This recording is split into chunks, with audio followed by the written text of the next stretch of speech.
Tonight, Nalerigu and Damongo, Ghana's latest regional capitals. But does the state has what it takes to deliver the promise of development and meet the high expectations? Government will make sure that the desire for growth and progress is met. Some of the districts in the Northeast region do not even have a single secondary school. And so 20 million, yes, we appreciate it. But I don't think that we will want to believe that that amount is substantial enough. Also tonight, NDC flag bearer aspirant Eko Spiogabra drags National Security Minister, Electoral Commission, the IGP, and one other to court over Ayawaso by-election violence. A declaration that the National Security Ministry, accepting responsibility for this unlawful deployment, is liable for the violence and brutalities unleashed by these marksmen that resulted in gunshot injuries and other assaults on innocent citizens, and an order for appropriate compensation to the victims therein. This is Top Story with Evans Mensah.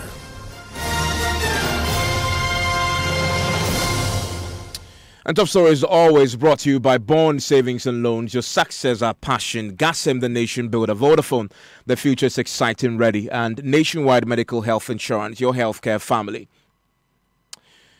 After days of speculation and agitation in some quarters, President Akufo-Addo today settled the debate, announcing Nalerigu and Damongo as capitals for the newly created Savannah and Northeast regions. Already, the president has appointed the Northern Regional Minister as a caretaker minister for the two regions and has indicated that the $20 million that had been set aside for the regions will indeed be sent out to these regions to facilitate development. Remember, this was a political promise in the party's manifesto.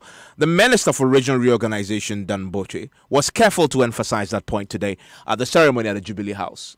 To ensure thorough consultations and sensitization of the public on the positive meetings with the various regional House of Chiefs from Western, Brona-Ahafo, Volta, and Northern region in May 2017, even before the petitions were formally forwarded by Mr. President to the Council of State. Our President exhibited raw political courage, and we who serve had no choice but to respond to that courage and to help navigate the difficult political, social, and economic terrain required to make this a success. Mr. President, when we are all long gone and the history of our beloved country comes to be written, alongside all the things that make Ghanaians proud, was found the courage of a president who dared to believe, dared to let his deepest democratic instinct result in action, dared to keep a promise made, and dared to take a stand. And that's Dan Boche there, is a Minister for Regional Reorganization and Development. There have been reactions coming through already and on the back of the announcement today. Remember the agitations that we've seen from some parts of these two respective regions. Well, Yidana Zakaria is the secretary to the Nairi Working Committee for the new region. You remember that the president had said today that 20 million seed money will go to the regions respectively. He's coming from the Northeast region and has been reacting to that. He, in fact, was part of the delegation at the Jubilee House today, and he believes the seed capital of 20 million isn't enough, considering the level of investment required to bring that region up to speed with the rest of the other regions. To start with, we will need to have a befitting regional coordinating council that will host the regional minister and his deputy and other officials. So I think that will be the first thing to deal with. Also, the issue of accommodation. We may be able to find temporal accommodation for them, but whether into the future, we will need to have befitting accommodation for those who will be duty bearers. I think those are the issues that will have to be tackled in the first place. That's why you're looking at spending the 20 million. What about education? What about health? What about security? Exactly. If you look at the amount that has been given, and you also look at the deprived nature of the Northeast region, 20 million Ghana cedis is good money enough. I know if you put the District Assembly Common Fund together for all the districts in the two regions over a 2-year period, you won't get that amount of 20 million Ghana cedis. We'll speak shortly with the Deputy Chief of Staff, Abu Jidapo, who was part of the process today at the Jubilee House, just to get an understanding of how soon that $20 million will go out to the regions, but also understand what went into the president's decision in settling on these two places as capitals for the Northeast region, but also the Savannah region. But let's get further reactions to the Yidana Zakaria, Secretary to the Nairi Working Committee, also on the telephone line with me. Yidana, thank you for your time here on on Top Story. Were you at the Jubilee House today? I understand you were there. I was there. And I've heard you suggest on television, our television station, that the 20 million, yes, you guys are grateful, but you don't think that is enough. Yes. Explain. I'm saying so on the basis of the fact that if you were to take a situation where you drop a pebble in an ocean, you will not make any significant improvement in the quantum of water in that ocean. So to the extent that the Northeast region is one of the most deprived in the country, where education is nothing to write home about, health delivery is a big challenge, road network is nothing good to talk about. In the midst of all these challenges, one can understand that 20 million Ghana cedis, though an appreciable amount, to the extent that people have their expectations, the 20 million Ghana cedis cannot actually address the needs. But let me add that, yes, we are very appreciative to the president and the government for that kind gesture. I have said it on many platforms that if you were to take all the 6 districts proposed Northeast region, put their common fund together for 2 good years, you are not going to get that amount of 20 million Ghana cedis. So to get that amount at one go, I think will give us a head start. But it is just to let people know that they need to be measured in their expectations. For many people may think that with 20 million Ghana cedis, we are home and dry. That is just what we want to communicate, that we should be measured in our expectations. So you have Nalirigo as your capital. What difference would that make? Well, in terms of administration, Nalirigo is not far from all the districts that you can think about in the proposed Northeast region.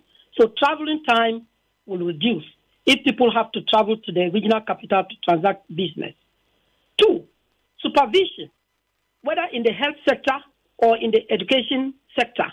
If you recall, the regional capital used to be in Tamale, and the regional education director and his team located over there. Though they have district directors at the various districts, I can tell you sometimes that it could take more than 3 to 4 years that the regional director will not be able to visit some parts of the northern region. So to that extent, I think that supervision will improve, monitoring will improve. People will be asked to sit up, or they ask them. And if you listen to the overlord, that was what he said, that the business as usual attitude should be a thing of the past.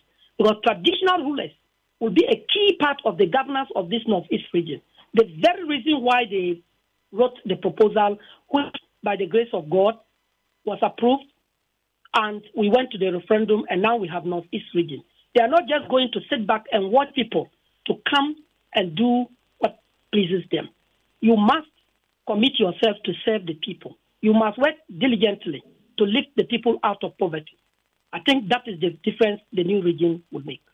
I'm grateful that you joined us with those thoughts on that, and as when we get further clarity on how the president came to select Damongo and Nalirigo as capitals and the reasons that went into it, we'll bring that to you as well. And how quickly also, how soon can these regions expect the 20 million cedis pumped in for development? And as you've heard there, the thinking there is that the 20 million may not be enough. What else is government doing? Remember, that's seed capital. So what is the plan to bring in more funding to bring these developments to these areas as promised by the New Patriotic Party? When we get that clarity and we get those involved in making those decisions, we'll bring that to you. Another top story tonight that we're following for you is a legal case, and as we speak tonight, one of the NDC flag bearer aspirants, Dr. Ekos Piogabra, has tonight dragged the IGP has dragged the National Security Minister, has also dragged the Electoral Commission and the Attorney General, all to drag them before court over the Yawaso by-election violence that we've seen that has led to the setting up of the Presidential Commission of Inquiry. My colleague Raymond Aqua has a copy of the rate that's been filed. When was this filed? Today? Yes, today. Okay, so what is it that they are asking the court to do? Specifically, they are asking the court to first establish that the Electoral Commission has mandate, and the Electoral Commission should move beyond its mandate to make sure that it takes intelligence on Elections Day so that it can tell which violent acts may happen on the ground then. It moves on to state that they want the police to be established by law as the only institution mandated to provide security on the day and coordinate same security for all elections in the country. Again, it wants it established as a relief in this case that the police failed on the day of elections on on the day of election, the also was Wogon constituency to ensure that the peace of the people were established. Indeed, it wants to establish that the very job of the police of protecting the people did not happen. And that was also to be noted. Again, they want a declaration that the National Security Ministry, having made some admissions as presented by the Minister of State in charge of national security, the sector deployed these masked armed men, of course, who did carry out an unlawful act and same is illegitimate and abuse of state power. And as by law, the National Security Ministry has no legal mandate to deploy any kind of security details whatsoever. In fact, to an election polling station specifically is what he notes, that they cannot deploy any security officer to any of these areas without formal request from the police details on duty that such enforcement was needed for the national security apparatus. He also makes the point that it should be established an order for the appropriate compensation to the victims. First and foremost, that the 31st day of February 2019, this incident did happen. People were hurt. At least 6 people were actually shot and sustained various degrees of injuries. That established compensation for all the people who were involved in this particular act. And he's also demanding that it should be put on record the police did not resist the invasion of these unknown masked armed men who stormed public polling station areas to create deadly violence. And that such a posture is cowardice of a modern police force which sends signals that a group of bandits could disguise his security uniforms to cause mayhem. He wants a declaration that these masked armed men use police SWAT vehicles for the perpetration of their intended violent operation. A sign to the public that besides their strange presence, citizens should assume them to be from the SWAT wing of the Ghana Police Service, and which violence therefore caused brutalities and injuries to innocent Ghanaians. And there's also another declaration that he's seeking in this case, that besides the official EC accredited police officer so assigned to a particular polling station during any public elections or referenda, any such person claiming to be from any other security apparatus shall make formal notification of its mission to the EC officer in charge and head of the police details there at the same polling station. Again, there is a broader request. This request is that since the Attorney General represents the state and is constitutionally mandated to present appropriate bills on behalf of the state, an order should be directed to that office to present a bill to Parliament within 90 days after this order has been made for the passage of an act to deal with political vigilantism in our body politics before election 2020. Of course, there's also cost and other things that are being required. So in a sum, I also noticed that he's also asking that compensation be paid out to the victims. So first, you want the court to establish that these victims had their injuries as a result of the shooting of these armed masked men and their conduct was unlawful, and proceed therefore to say that everything, including cost and compensation, should be paid to the victims involved. And it's interesting. The last demand that they're making, that the Attorney General be forced, compelled to bring a bill within 90 days to Parliament to deal with vigilante groups. That is really far-reaching. And it's insisting that this should be before election 2020. Before election 2020. Which forum? Which court is this? Is this the Supreme Court? This is the High Court. This is a High Court. Yes. Okay. And we're waiting to see what the reaction from the other side will be. We're working the phone line to get his lawyers to talk to us. But in the meantime, still on the Ayawaso by-election violence. Raymond, stay with me for a second, because the commission has tonight issued a statement. The commission, after they sat for the first time yesterday, and the statement, we've been uncertain whether or not the sitting of the commission will be public and media will be allowed to cover it. Well, that is settled now. The commission has issued a statement and says in the statement categorically that the sitting will be open to the public. And I know that we will be bringing you live coverage of this, and this is starting from 10 a.m. this very Thursday on Valentine's Day. That's when the Commission of Inquiry into the Ayawaso by-election violence will start sitting, and it's going to be live on radio and also on television, because the Commission has decided that this is going to go on live. But there are other things that they are asking the public to do tonight. The Commission is formally now requesting the general public to submit relevant memoranda to aid in their investigations for the effective conclusion of his work. They also ask the public that if you wish to submit any information, statement, or other memoranda, you may do so by sending same to the provided address there. The commission has opened, an email address as a commissionwagon@gmail.com, or you simply have to write it out and send it by hand and deliver it to the Executive Secretary, Ayawaso Wagon Commission of Inquiry, Christian Castle, Accra. And it says that all memoranda or other statements submitted must be signed by the author and bear the sender's name and address to enable further communication as necessary. It says the commission memoranda and statement should reach the commission on or before the 20th day of February 2019. That's a statement coming out of the commission. But thankfully, I've just been joined by Kofi Abuchi, who is before you move to that, on the phone line. Yes. The rate makes mention of the commission. It says that it is minded. Yes. That the government of the day has set up a commission of inquiry to look into the violence. However, the terms of reference of the commission does not cover some legal matters, like the power to deploy security forces as carried out by the third defendant, and that the commission is to look at the broader case of political vigilantism and the effect on our nation in general, whereas the action seeks some declarations and orders as a result of the violence that occurred during the Ayawaso West Wagon by-election. So it seeks to clarify why it is still going ahead with the lawsuit when the commission has been set up. I see. We can speak to Mr. Kofi Abuchi, who is Executive Secretary of the commission. Mr. Abuchi, I'm grateful for your time here on Top Story. Thank you, Sam. Thank you, man. So the memoranda that you ask, information also that you're requesting from the public, what form should this take? It's not designed to conform to any particular legal specification or form. We are just expecting narratives that would give us sufficient information that would aid in the ultimate investigations in respect of which the commission has been mandated. So any form at all. It can be in pen, it may be typed, it may be in any readable format. There is no particular specification. Are people allowed, if you have video, audio, can you simply bring it as well? Any material, audiovisual, video, audio, in written form, any material of any character, again, that would aid in the investigation is welcome. So there are no particular technical specifications, all kinds of evidential restrictions that normal course of law, as it were, imposed for admissibility purposes. We don't have those restrictions. We will admit any evidence to the extent that the evidence aids in the investigations. Mind you, this commission is an inquisitorial body.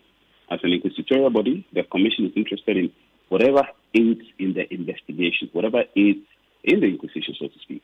So, whatever evidence anyone has, people are encouraged basically to step forward with those evidence. And as I indicated earlier, ultimately our work and our mandate is to ensure that we investigate the circumstances surrounding the conduct of the by-elections with the hope that somehow our recommendations will be able to rectify for good the kinds of things that we all consider as a country to have been inappropriate in respect of their happenings on that day. This submissions that you're expecting, is it limited at all to just Ayawaso? People can bring in anything relating to election violence generally? The commission's mandate is specifically restricted to the incidents of the day. So Ayawaso West Wagon constituency. the evidence that we primarily expect should be in relation to that. Even though I was listening to add that if anyone wants to submit any material that may aid somehow in our investigation, even though same may not have specifically happened in the Ayawaso West Bogan constituency, that may be considered. Or any material that may aid the Commission in its ultimate recommendations as reference material, as a comparative frame, all these could be considered. But ultimately, the mandate is restricted to Ayawaso West Bogan. And so that's the primary evidence the Commission is interested in. I asked that only because of your other term of reference that says you are allowed to go into related matters. So and many have interpreted that very broadly, and so people may come to you and then point you to other similar incidents in the past. You said that is not allowed. That cannot be part of what people should submit tomorrow. No, I didn't say that at all. Okay. As I indicated, any other evidence which may be outside the scope of Ayawaso West Bogan will be treated as a secondary material. So it is not irrelevant. It is only secondary because the primary material still remains Ayawaso West Bogan. That is the immediate incident that is being investigated, and that is the primary focus in terms of our mandate and setup. But any other material which is ancillary may be looked at for reference purposes and for a comparative frame, as I indicated earlier. So they are not necessarily irrelevant. They may ultimately aid in the investigation and help in crafting ways forward, help in crafting recommendations to the presidency in terms of how to abet this.